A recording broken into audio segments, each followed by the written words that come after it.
નમસ્કાર વિદ્યાર્થી મિત્રો, આજે આપણે ધોરણ 7માં ગુજરાતીમાં પાઠ 6 ભીખુ ભણીશું.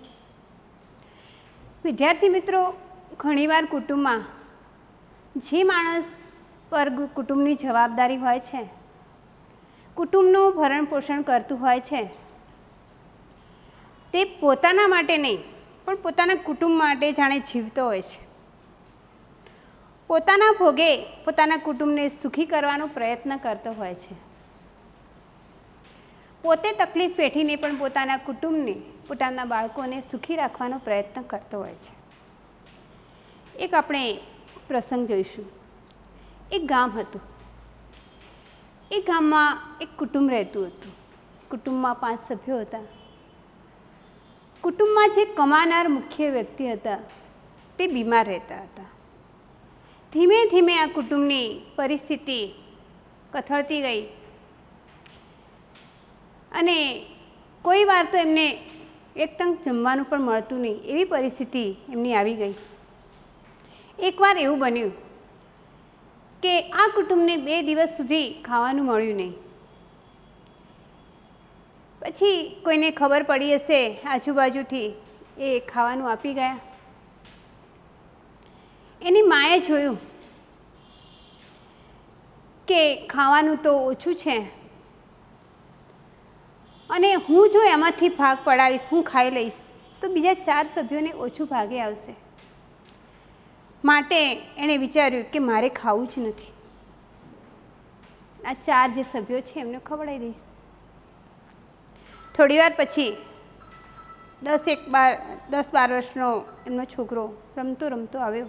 ઘરમાં ગયો, જોયું તો એ ઢાંકેલું હતું કંઈક વાસણમાં. એણે જોયું તો જમવાનું પડ્યું હતું. એને લાગ્યું કોઈ આપી ગયું હશે. એણે પણ એની માની જેમ જ વિચાર્યું કે જમવાનું તો ઓછું છે, કુટુંબના ખાનાર સભ્યો 5 છે, હું જો ખાઈ લઈશ તો આ બધાના ભાગે ઓછું આવશે. એટલે સંતોષ માની લીધો કે મારે ખાવું જ નથી. બહાર ગયો. એની માએ કહ્યું કે બેટા, અંદર ખાવાનું પડ્યું છે, તમે 4 જણા ખાઈ લો. ત્યારે બાળકે કહ્યું કે ના માં, મારી તબિયત સારી નથી, આજે મને પેટમાં દુખે છે, મારે નથી ખાવું. માં તું ખાઈ લે ને. એની માએ પણ કહ્યું, એવું જ માનું કાઢ્યું કે બેટા, જ્યારે ખાવાનું આવ્યું ત્યારે ઘણું બધું હતું, મેં તો ધરાઈને ખાધું છે, હવે તમારા ભાગનું જ પડ્યું છે.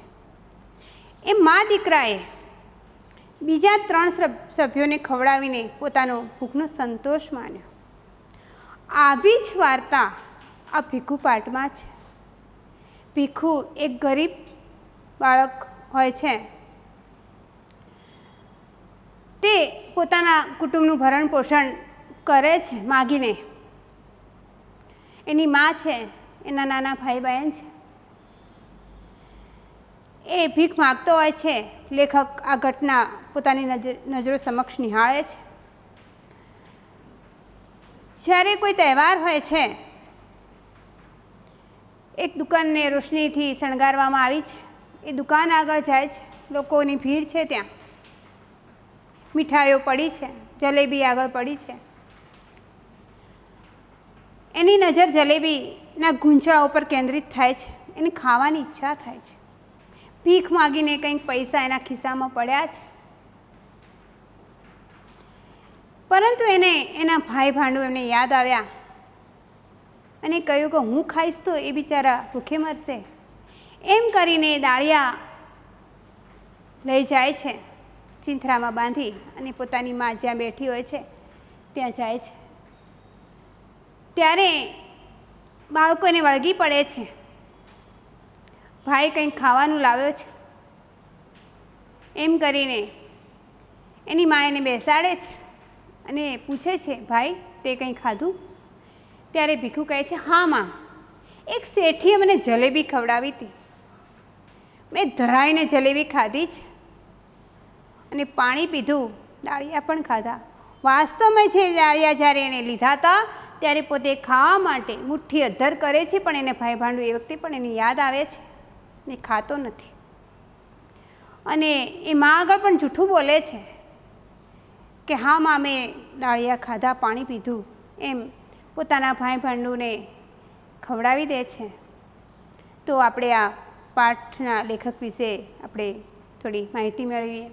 તો આ પાઠના લેખક છે ગૌરીશંકર ગોવર્ધનરામ જોશી. એમનું ઉપનામ છે ધૂમકેતુ. એમનો જન્મ 1892 અને મૃત્યુ ઈસવીસન 1965 થયેલું છે. એમનો જન્મ વીરપુરમાં, એટલે કે અત્યારે જલારામ બાપાનું જે યાત્રાધામ છે એમાં થયેલો હતો. ગુજરાતી સાહિત્યમાં ટૂંકી વાર્તાના ક્ષેત્રે ધૂમકેતુનું પ્રદાન વિશેષ જાણીતું છે. તેમણે તણખા મંડળના 4 ભાગ ઉપરાંત વાર્તા સંગ્રહો પણ 20 જેટલા આપ્યા છે. પોસ્ટ ઓફિસ, ભૈયા દાદા, રજપૂતાણી, એક ટૂંકી મુસાફરી, જીવનનું પ્રભાત, પૃથ્વી અને સ્વર્ગ, હૃદય પલટો, આત્માના આંસુ વગેરે એમની ટૂંકી વાર્તાઓ છે. ભીખ માગીને પોતાના તેમજ પોતાના કુટુંબનું ભરણ પોષણ કરનાર નાનકડો છોકરો છે. તે પાત્રાલેખન હૃદયસ્પર્શી બન્યું છે. વહેંચીને ખાવું, પોતે વેઠીને પણ ભાઈ ભાંડુનો વિશેષ ખ્યાલ રાખવો તેવું વલણ તેનામાં સહજ રીતે લાગણીના સ્વરૂપે વહેતું જોવા મળે છે. ભીખુએ જલેબી પણ ખાધી નહોતી કે દાળિયા પણ નહોતા ખાધા, પરંતુ ભાઈ ભાંડુને ખાવા મળે એ હેતુથી મા પાસે અસત્ય બોલે છે કે પોતે ધરાઈને ખાધું છે. ભીખુના અંતરની આ અમીરાત, તેના દિલની લાગણી એના વર્તનમાં જે રીતે પ્રતિબિંબિત થતી લેખકે બતાવી છે તે સમગ્ર ઘટના સરસ આલેખન પામી છે. આ પાઠમાં અમદાવાદનો કિસ્સો લેખક પોતાની વાર્તામાં ટાંકે છે. આ પાઠમાં દુઃખ, લાગણી અને સંવેદનાનો ભાવ છે. હવે આપણે વાર્તાની શરૂઆત કરીશું. સાંજના 7 થવા આવ્યા હતા. 7 વાગ્યાનો સમય હતો અને ઊંચે ચડેલા મિલના ધુમાડા નીચે ઉતરીને વીજળીની રોશનીને ઝાંખી કરી રહ્યા હતા. મિલના જે ધુમાડા હતા તે વીજળીનો જે પ્રકાશ હતો, રોશની એટલે પ્રકાશ હતો, એને ઝાંખો કરતો હતો.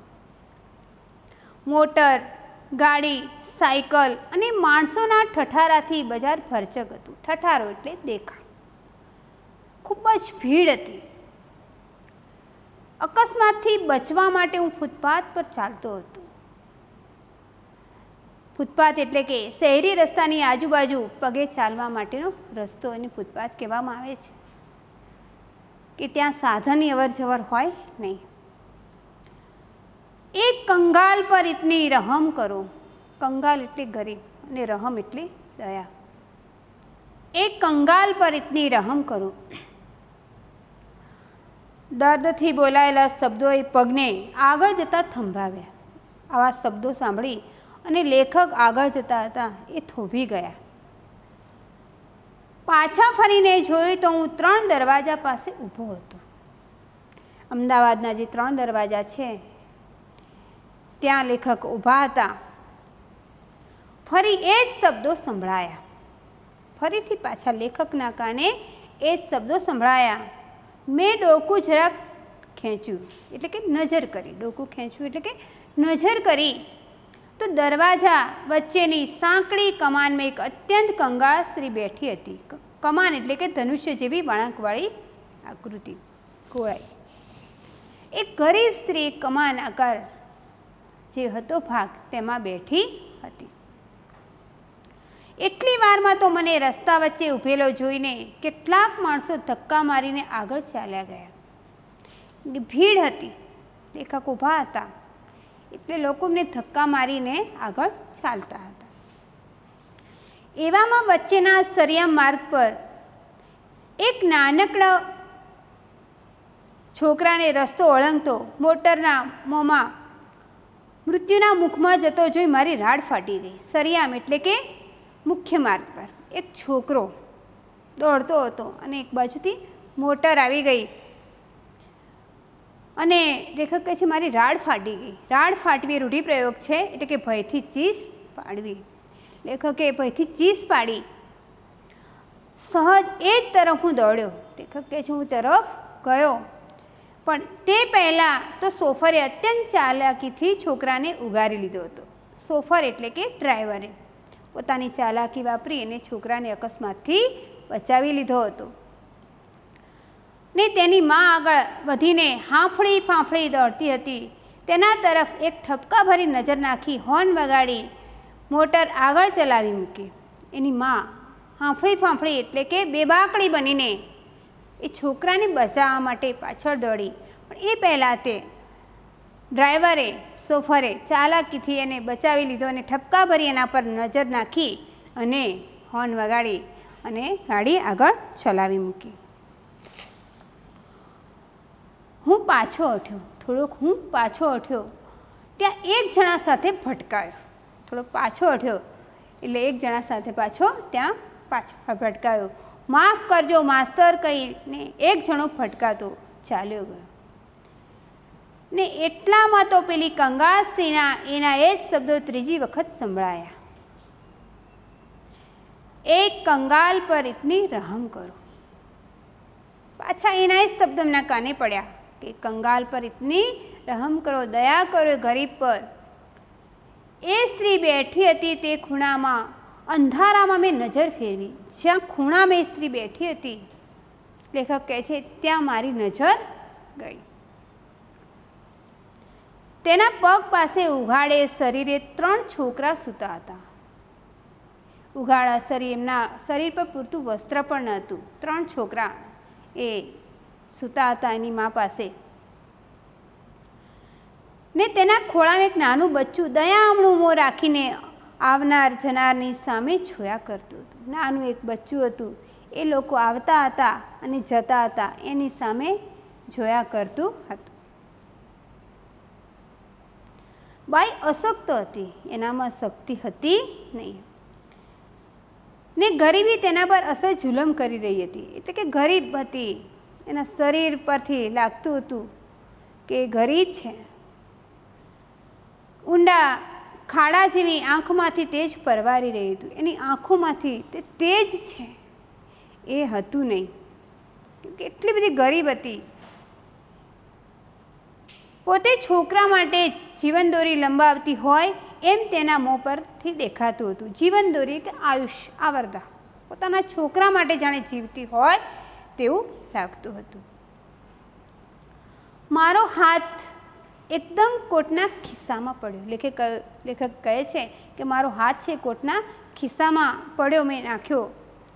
એક ખિસ્સાએ 2 કલાક પહેલાં જ કલદાર રાણી છાપના રૂપિયા સાથે ભદ્રમાંથી શહેર તરફ મુસાફરી કરી હતી. કલદાર એટલે કે ચાંદીના રણકારવાળો સિક્કો, અને રાણી છાપ એટલે કે બ્રિટનની રાણી વિક્ટોરિયાની છાપવાળો સિક્કો, જે પહેલાં આનું ચલણ હતું. ચાંદીના સિક્કા આવતા, એ સિક્કા પર બ્રિટનની જે રાણી છે વિક્ટોરિયાનો એ છાપ હતી, એટલે રાણી છાપના સિક્કા કહેવામાં હતા. અને ભદ્ર એટલે ભદ્રનો વિસ્તાર છે, ભદ્રનો કિલ્લો છે. એ વિસ્તારમાં અહીંયા એ વિસ્તારની લેખક વાત કરે છે કે મુસાફરી કરી હતી, પણ અત્યારે તે પાંઠો પડ્યો. પાંઠો પડ્યો એટલે કે ઝંખવાણો પડ્યો. માત્ર 3 પૈસા જ હાથે ચડ્યા. લેખકના કિસ્સામાંથી 3 પૈસા જ હાથે એમના હાથમાં આવ્યા. 9 આના સિનેમાએ ને રોકડા 6 આને હોટલે ઉપાડી લીધા હતા. આના એટલે 1 આનો એટલે 6 પૈસા. પહેલાં આનાનું ચલણ હતું, એટલે 9 આના સિનેમાએ અને રોકડા 6 આના, 6.25 આના હોટલે ઉપાડી લીધા હતા. સાધારણ માણસોના આવા તદ્દન સામાન્ય વિલાસમાંથી પણ ઘણા જણ પોષી શકાય તેમ છે. વિલાસ એટલે મોજ-શોખ. સાધારણ માણસો જે મોજ-શોખ કરે છે, ફાલતુ ખર્ચા કરે છે, એમાંથી આ સાધારણ ગરીબ માણસોને આપણે કંઈક આપી શકીએ, ઘણાનું પોષણ આપણે કરી શકીએ એવું લેખક કહે છે. એ પસાર થઈ જતા વિચારોની સાથે હાથ ખિસ્સામાંથી બહાર આવ્યો. 3 પૈસા પેલી બાઈના હાથમાં પડ્યા ને પૈસાના ખખડાટથી જાગેલું એક છોકરું મને ફરી સતાવે તે પહેલાં જ હું દૂર થઈ ગયો. મેં એ બાઈના હાથમાં 3 પૈસા એના પાત્રમાં નાખ્યા. ખખડાટ થયો. જે ખખડાટથી અવાજથી છોકરું જાગ્યું અને ફરી મને સતાવે એ પહેલાં હું ત્યાંથી ખસી ગયો. પણ અનાયાસે જ છોકરાના શબ્દો કાન પર પડ્યા. અચાનક એના જે છોકરો બોલ્યો એના શબ્દો લેખકના કાન ઉપર પડ્યા. માં કંઈ ખાવાનું છે? શું છે? લાવ જોઉં. માં કંઈ ખાવાનું છે? શું છે? હું લાવ એ જોઉં. ખાવાનું તો ભાઈ લાવે ત્યારે. એની માં કહે છે કે બેટા ખાવાનું તો ભાઈ લાવશે ત્યારે મળશે આપણને. પણ એ ગયો ક્યાં? ક્યારનો ગયો છે. ભાઈ ક્યાં ગયો છે? ક્યારનો ગયો છે. પાછળથી લારીવાળાનો હટો ભાઈ હટોના અવાજ આવતા હું એક તરફ ખસ્યો. પાછળથી લારીવાળાના અવાજ આવતા હટો ભાઈ હટો, કેમ કે ભીડ હતી લોકોની. એક તરફ ખસ્યો ને સિંગોડાવાળાના એક જ જાતના સ્વરોની વચ્ચેથી પગથી પર ચડી ગયો. હું એક જ જાતના અવાજોથી એક બાજુ ખસી ગયો. ફૂલોની છાબડીઓ પર, નારિયેળ પર, સાબુ પર, ગોળ પર, એમ અનેક પદાર્થ પર ફરતી દ્રષ્ટિ સામેના રસ્તા પર મીઠાઈની દુકાનો છે તેની આગળ જામેલી લોકોની ઠઠ તરફ ખેંચાઈ. ઠઠ એટલે કે ભીડ. એ તરફ મારી નજર ખેંચાઈ. કોઈક તહેવાર હતો ને બંને દુકાનોએ રોશની કરી હતી. કોઈક તહેવાર હતો તેથી આપણે જોઈએ છીએ દિવાળીમાં દુકાનો શણગારવામાં આવે છે, રોશની કરવામાં આવે છે. એવી રીતે અહીંયા પણ કોઈ તહેવાર છે, દુકાનો શણગારવામાં આવી છે, રોશની કરવામાં આવી છે. મારા પગલાં સહજ એ તરફ વળ્યા. હું એ તરફ દુકાન તરફ વળ્યો. લેખક કહે છે દુકાનોમાં ગોઠવેલી મીઠાઈને જોવા માટે ઘણા ખરા ઊભા હતા. સરસ રીતે દુકાનમાં મીઠાઈ ગોઠવાઈ હતી એ જોવા માટે ઘણા લોકો ઊભા હતા. કેટલીક પારસી બાઈઓ મીઠાઈની ખરીદી કરતી હતી. પારસી સ્ત્રીઓ હતી એ મીઠાઈઓ ખરીદતી હતી. પણ સૌથી દૂર ખૂણામાં એક નાનો 10-12 વર્ષનો છોકરો અત્યંત તૃષ્ણાથી અનિમેષ દ્રષ્ટિએ મીઠાઈના થાળ તરફ, ખાસ કરીને સૌથી આગળ પડેલા જલેબીના ચકચકિત ગૂંચળાઓ તરફ જોઈ રહ્યો હતો. એક ખૂણામાં 10-12 વર્ષનો છોકરો અત્યંત તૃષ્ણાથી એટલે કે ઈચ્છાથી, કંઈક ઈચ્છાથી, અનિમેષ દ્રષ્ટિ એટલે કે એકી ટસે મટકું માર્યા વિના એકી ટસે મીઠાઈ તરફ જોઈ રહ્યો હતો. અને સૌથી પહેલાં તો જલેબીના ગૂંચળા આગળ પડ્યા હતા તે તરફ એ જોઈ રહ્યો હતો. અચાનક મેં એને જોયો. લેખક કહે છે મેં અચાનક એ છોકરાને જોયો. ભક્તિભાવથી જાણે એની દ્રષ્ટિ ત્યાં ચોંટી રહી હતી. કોઈ ભક્તિભાવથી આપણે કોઈ મંદિરમાં જઈએ ને ભક્તિભાવથી આપણી મૂર્તિ સામે આપણી દ્રષ્ટિ ચોંટે એ રીતે એ બાળકની દ્રષ્ટિ એ જલેબીના ગૂંચળા તરફ ચોંટી હતી. એના અંગ પર એકે સાજું લુગડું ન હતું. એના વસ્ત્રો પણ ફાટેલા હતા. એક કપડું પણ, એક લુગડું પણ સાજું હતું નહીં. કે એના ચહેરા પર આશા, નિરાશા કે એવા કોઈ જાતના ભાવ ન હતા. કોઈ એના ચહેરા પર ભાવ દેખાતા ન હતા. આશા કે નિરાશાના એના પર ભાવ હતા નહીં. હું ધીમેથી ગોળ ચક્રાઓ ખાઈ પેલા છોકરાની પડખે પણ જરા દૂર અંધારામાં જઈ ઊભો ને એના પર નજર ફેરવી. હું ગોળ ચક્રાઓ ગોળ ફરીને પાછો અંધારામાં જઈ અને ત્યાં દૂર ઊભો રહ્યો ને એના પર નજર ફેરવી. મેં મારી નજર એ છોકરા તરફ ઠેરવી. એ શાંત લીન બનીને જલેબી નિરખી રહ્યો હતો. લીન એટલે એક જ ધ્યાને એ જલેબી નિરખી રહ્યો એટલે કે જોઈ રહ્યો હતો. એની આ સમાધિથી આકર્ષાયેલા એક જુવાને મારા તરફ જોઈને હાસ્ય કર્યું. સમાધિ એટલે ઊંડું ધ્યાન. તમને ખબર છે બાળકો કે સાધુ મહાત્મા પહેલાં સમાધિ લેતા. એક ખાડો ખોદવામાં આવે અને ત્યાં ઊંડા ખાડામાં બેસી અને યોગ વિદ્યા દ્વારા એ સમાધિમાં બેસી જતા. એમ આ પણ જાણે સમાધિમાં ઊંડા ધ્યાનમાં હોય એ રીતે છોકરો ઊભો હતો અને એક જુવાને એ જોઈને મારા તરફ હાસ્ય કર્યું, પણ મારા તરફથી કશો જવાબ ન મળતા તે દુકાન તરફ વળ્યો. મારા તરફથી કોઈ જવાબ મળ્યો ને એ દુકાન તરફ એ જુવાન વળ્યો. પાસેર જલેબીનું પડીકું બંધાવ્યું. પાસેર એટલે કે 100 ગ્રામ જલેબીનું પડીકું એણે બંધાવ્યું ને તેમાંથી એકાદ કાઢીને ખાતો ખાતો પેલા છોકરા પાસેથી પસાર થયો. એ પડીકામાંથી જલેબી ખાતો ખાતો એ છોકરા પાસેથી એ પસાર થયો. અડધી આશામાં અડધી ઘેલછામાં, ઘેલછા એટલે કે ધૂન, પેલા છોકરાએ જરાક હથેળી લંબાવી માગવા માટે. એ જુવાન જે ખાતો હતો એની પાસે હથેળી લંબાવી.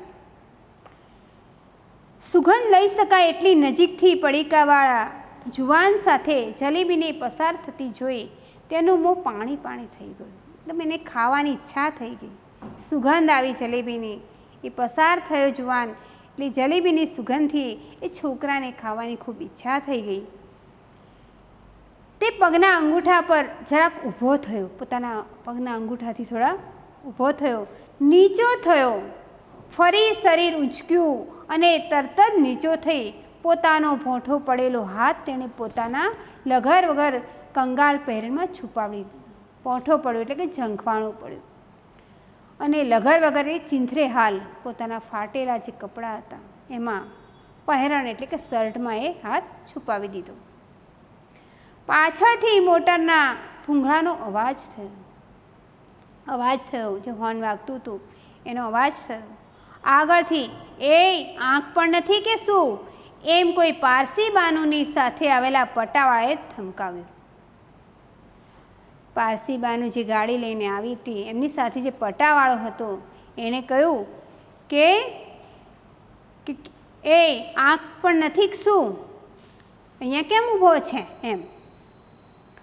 ને પેલા ઊભેલા કોઈએ કહ્યું જા જા અહીં કેમ ઊભો છે. પેલા છોકરાને કહ્યું તારે શું લેવાનું છે, તારે શું લેવાનું હોય એમ કહી એને ધિક્કાર્યો. એની અવગણના કરી, ધિક્કાર્યો એને.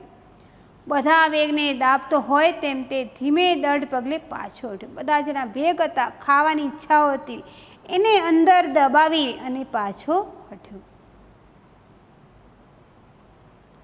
એકદમ દુકાન પરથી નજર ખેંચી લીધી અને અત્યંત આર્ત સ્વરે ફીકા હાસ્ય સાથે બોલ્યો. આર્ત સ્વરે એટલે દુઃખ ભર્યા અવાજ. એ બોલ્યો હા ભાઈ સાચું, હું સવારનો ભૂખ્યો છું, પણ મારે ભિખારીને શું લેવાનું હોય. હું ભિખારી છું, મારે કંઈ લેવાનું હોય નહીં. તેણે જોરથી મુઠ્ઠી વાળી અંદર ખખડેલા પૈસાનો અવાજ સ્પષ્ટ સંભળાયો. એક પણ દ્રષ્ટિ પાછળ ફેંક્યા વગર તે ચાલ્યો ગયો. ખિસ્સામાં પૈસા હતા એનો અવાજ થયો અને એક પણ દ્રષ્ટિ નાખ્યા વગર એ ચાલ્યો ગયો. આ ભિખારી એક દુકાને ઊભો રહી 6 પૈસાના દાળિયા ચોખાવતો હતો. લેખક આ ઘટનાની પાછળ ફરે જાય છે, છોકરાની પાછળ જાય છે. એ છોકરો એક દુકાને દાળિયા ચોખાવતો હતો. અચાનક મને પેલી સ્ત્રીના શબ્દો યાદ આવ્યા. જ્યારે પેલી કમાનમાં, સાંકડી કમાનમાં એ સ્ત્રી બેઠી હતી અને કહેતી હતી કે ભાઈ લાવશે ત્યારે ખાવાનું ખાઈશું, અને એ કંગાલ પર ઇતની રહમ કરો, એ શબ્દો એમના કાને પડ્યા હતા. તે યાદ આવ્યા. અરે કદાચ એ દરવાજાની સાંકડી નેળમાં સડતા કુટુંબનો આ છોકરો સ્તંભ હશે. નેળ એટલે કે સાંકડી ગલી માં જે સડતું કુટુંબ હતું એનો કોઈ સ્તંભ એટલે કે આધાર હશે. કોઈ છોકરો એનો ટેકો હશે, આધાર હશે. કદાચ શું એમ જ હશે. સામેની દુકાને નીચે બેસીને ધૂળમાં પોતાનું ચીંથરું પાથરી એમાં એ દાળિયા બાંધી રહ્યો હતો. ચીંથરું હતું પાથરીને એમાં એ દાળિયા હતા એ બાંધી રહ્યો હતો. તેણે એક મુઠ્ઠી તેમાંથી ભરી, એ દાળિયામાંથી એણે એક મુઠ્ઠી ભરે. વીજળીના પ્રકાશમાં એ મુઠ્ઠીને અધ્ધર થતી મેં જોઈ. વીજળીનો પ્રકાશ હતો એમાં એ મુઠ્ઠીને અધ્ધર થતી લેખક કહે છે મેં જોઈ. અને એને ઝડપી લેવા આતુર મોં પહોળું થતું દેખાયું. એ જે મુઠ્ઠી છે એમાંથી ખાવા માટે એનું મોં આતુર હતું, એ પહોળું થતું પણ લેખક કહે છે મેં જોયું. મારી નજરે પેલા ભિખારીના મોંને બંધ થઈને નીચું આવતું જોયું. એ ભિખારીના છોકરાનું મોં બંધ થઈને આવતું જોયું. તેનું વદન કરમાઈ ગયું, નિરાશ. વદન કરમાઈ જવું એટલે નિરાશ થવું. ને તેણે ભરેલી દાળિયાની મુઠ્ઠી એમને એમ ચીંથરામાં પેસી જતી હતી. એ મુઠ્ઠી ખાવા માટે ભરી હતી, એણે ખાધું નહીં, અને એ પાછી મુઠ્ઠી એ ચીંથરામાં એણે પેસતી લેખકે જોઈ. ભૂખનું દુઃખ ગળી જઈને ચીંથરું વીંટાળીને 3 દરવાજા તરફ ચાલ્યો.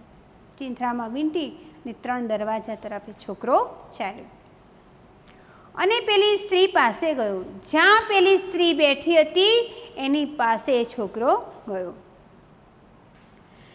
પેલા છોકરા એને વળગી જ પડ્યા. જે નાના નાના છોકરા હતા એને વળગી પડ્યા. ને સ્ત્રીએ પોતાની ફાટેલ તૂટેલ ગોદડી પર તેને બેસાડીને પૂછ્યું. ફાટેલ તૂટેલ કોઈ ગોદડી હશે એના પર એ છોકરાને બેસાડીને સ્ત્રીએ પૂછ્યું, બેટા તે કંઈ ખાધું? પોતાનો દીકરો છે ને, માને એમ થયું કે એણે ખાધું છે કે નહીં, પૂછી જુએ છે. માને એમ કે કદાચ ભૂખ્યો તો નથી ને. પૂછ્યું કે બેટા તે ખાધું? મારા અંગે અંગમાંથી ટાઢની ચમકારી પસાર થઈ ગઈ. હું એકદમ ધ્રુજી ગયો, જાણે મને સંવેદના થઈ. અરે રે, હા માં, તે શાંતિથી બોલ્યો. મેં તો બહુ દાળિયા ખાધા, ખૂબ પાણી પીધું ને પછી આવ્યો. મેં તો બહુ દાળિયા ખાધા અને પાણી પીધું ને પછી આવ્યો. ત્યારે એની માં કહે છે, અત્યાર સુધી ક્યાં રોકાણો હતો ભાઈ? તું તો ક્યારનો અહીંથી નીકળ્યો છે, અત્યાર સુધી ક્યાં રોકાણો હતો? માં, પેલી જલેબીની દુકાન છે ને, ત્યાં એક શેઠીએ મને જલેબી ખવડાવી. એ દુકાનમાંથી એક શેઠીએ મને જલેબી ખવડાવી. હે? કે એની માં કે છે હે? ત્યારે એને કહ્યું, હા માં. અમારો ભાગ કરતા છોકરા કૂદી પડ્યા. છોકરાને એમ કે ભાઈ જલેબી લાવ્યો હશે એટલે કૂદ્યા. અમારો ભાગ કરતા એ છોકરા કૂદી પડ્યા. છોકરો શર્મિંદો થઈ ગયો, એટલે કે લાચાર થઈ ગયો. માએ તેની સામે ઠપકાથી ને સંતોષથી જોયા કર્યું. આમ એની આંખમાં ઠપકો હતો. કેમ કે તે એકલાય ખાધી, આ તારા ભાઈ બહેન માટે ન લાવ્યો. પણ બીજી બાજુ સંતોષ હતો કે ના, એ પણ મારો છોકરો છે ને, એણે ખાધી હશે તો પણ ભલે ને ખાધી. બેટા, એવું હોય તો પોતાના ભાંડરડાને માટે થોડુંક રાખીએ. ભાંડરડા એટલે કે ભાઈ ભાંડું માટે થોડું રાખીએ. તું તો મોટો, તારા પાળ્યા આ મોટા થાય તેમ છે.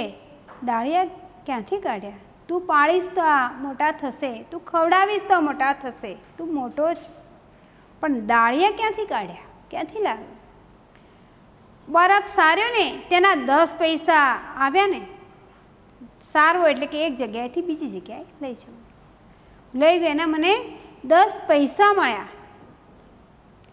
હા, કેટલા પૈસાના દાળિયા લાવે? એની માં પૂછે છે કે કેટલા પૈસાના લાવ્યો છે? 6 એમ બોલતો બોલતો એણે છેવટે કહી નાખ્યું 10. બોલવા જતો તો 6 પણ એને કહી દીધું 10 પૈસાના. આના જીવનને જરાક ટેકો આપ્યો હોય, એટલે કે સમર્થન આપ્યું હોય. બધાને જ ભિખારી ગણી ઘણી વખત આપણે ઉદ્યોગ કરવાનો ઉપદેશ આપીએ છીએ. ઘણીવાર બધાને આપણે ભિખારી ગણી કહીએ છીએ કે કંઈક કામ ધંધો કરને, 2 પૈસા મળશે. પણ ઘણીવાર માણસની એવી પરિસ્થિતિ હોય છે કે કામ ધંધો કરી શકતું નથી, એની કંઈક મજબૂરી હોય છે. પણ આપણે બધાને કહીએ છીએ કે કામ ધંધો કરતા નથી, ભીખ માગવા નીકળી પડ્યા છે, પણ એમની પણ કંઈક મજબૂરી હોય છે. આપણે આવો ઉપદેશ આપીએ છીએ. પણ આ છોકરાએ ભાંડુ માટે જલેબી જતી કરી, દાળિયા ન ખાધા અને ખોટું બોલ્યો અને એમને મદદ, પછી અત્યાહાર મદદ કરી. ઉતાવળથી ખિસ્સામાં પડેલો હાથ પાછો ફર્યો. લેખકે પાછો ખિસ્સામાં હાથ નાખ્યો, પાછો ફર્યો. ધોબીનો ધોયેલો કોટ આજે જ પહેરેલો હોવાથી સાબરમતીની થોડીક ઝીણી રેતી હાથમાં ચોંટી. સાબરમતીમાં જે કોટ ધોવા ધોબીને આપ્યો, જેમાંથી ખિસ્સામાંથી થોડી એમના હાથમાં રેત ચડી અને ચોંટી. મેં હોટલને ને સિનેમાને આજે બીજી વખત સંભાળ્યા. મને દયા આવી કે હું કંઈક આપું ફરીથી એમને, પણ એમના ખિસ્સામાં હતા. બીજી વખત સંભાળ્યા એટલે કે યાદ કર્યા. છેક એમની પાસે સરીને મેં કહ્યું, છોકરા તારું નામ? એમની પાસે જઈને મેં છોકરાને કહ્યું, તારું નામ? અવિશ્વાસ ભરી રીતે એ મારી સામે જોઈ રહ્યો, જાણે અવિશ્વાસ હોય એ રીતે એ મારી સામે નજરથી જોઈ રહ્યો. અત્યંત પ્યારથી તેનો હાથ હાથમાં લઈને મેં કહ્યું, એનો હાથ મેં હાથમાં લીધો અને મેં કહ્યું, છોકરા તે જલેબી ખાધી એ તો મેં જોઈ, દાળિયા ખાધા એ પણ જોયું, પણ તારું નામ તો બોલ. તે જલેબી ખાધી હતી ને એ પણ મેં જોઈ, તે દાળિયા પણ ખાધા એ પણ મેં જોયા, પણ તારું નામ તો બોલ.